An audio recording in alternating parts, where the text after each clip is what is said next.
Halo semuanya, nama saya Gaida Trisnanda Fariski, mahasiswa Universitas Bakri, dosen Dr. Insinyur Urip Sedyo Widodo MM IPM, akan menjelaskan tentang analisa stres dan strategi coping pekerja terdampak PHK pada sektor manufaktur dan jasa selama pandemi COVID-19 di Indonesia. Fenomena ini dilatar belakangi oleh pandemi COVID-19 yang menyebabkan krisis ekonomi dan gelombang PHK massal di sektor manufaktur dan jasa. Dampak ini tidak hanya meraja pada ekonomi, tetapi juga pada psikologis, seperti stres, depresi, dan juga kecemasan.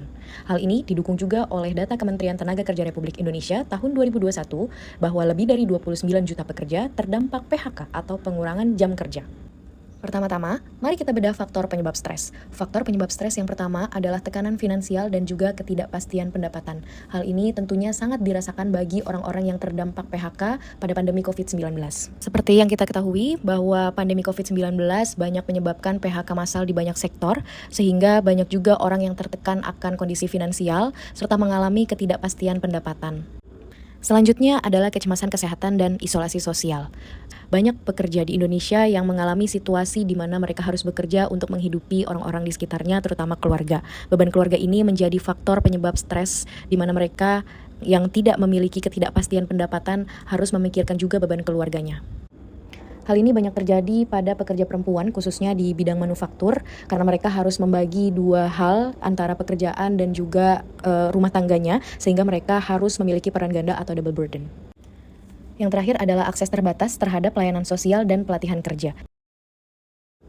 Selanjutnya, bagaimana kita mengenali dampak khusus pada sektor jasa dan manufaktur. Pada sektor jasa sendiri, dampak paling besar dialami pada sektor pariwisata, retail, F&B, dan juga transportasi online.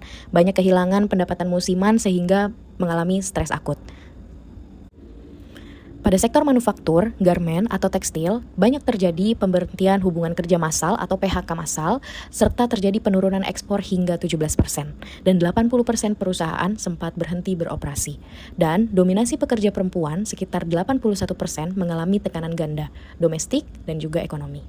Ada dua analisis coping strategi. Yang pertama, problem focus coping. Ada 4 strategi yang mana menggambarkan individu untuk mencari pekerjaan baru, berwirausaha, pelatihan ulang atau reskilling, dan juga mengatur keuangan. Yang kedua adalah emotion focus coping. Emotion focus coping ini adalah mekanisme penyesuaian diri yang berfokus pada pengelolaan emosi daripada langsung menyelesaikan sumber masalahnya. Selanjutnya, saran. Ada 3 perspektif saran yang direkomendasikan pada situasi tersebut. Yang pertama, untuk pemerintah, kembangkan kebijakan ketenagakerjaan yang adaptif dan juga program reskilling. Yang kedua, perkuat layanan konseling kerja dan juga bantuan sosial. Untuk perusahaan, terapkan Employee Assistance Program atau EAP dan pelatihan manajemen stres. Yang ketiga, untuk pekerja, bangun resiliensi, kemampuan adaptif dan juga dukungan keluarga. Terakhir, sebagai penutup, pemulihan pekerja pasca PHK tidak hanya tentang ekonomi, tetapi juga tentang mental dan juga sosial. Diperlukan sinergi antara kebijakan publik, dukungan sosial, dan kekuatan individu untuk membangun ketahanan psikologis tenaga kerja di Indonesia. Terakhir adalah akses terbatas terhadap pelayanan sosial dan pelatihan kerja. Yang kedua, hilangnya identitas kerja dan harga diri sosial. Seperti yang kita ketahui bahwa pekerjaan bukan hanya sumber penghasilan, tetapi juga bagian penting dari identitas diri dan sosial seseorang.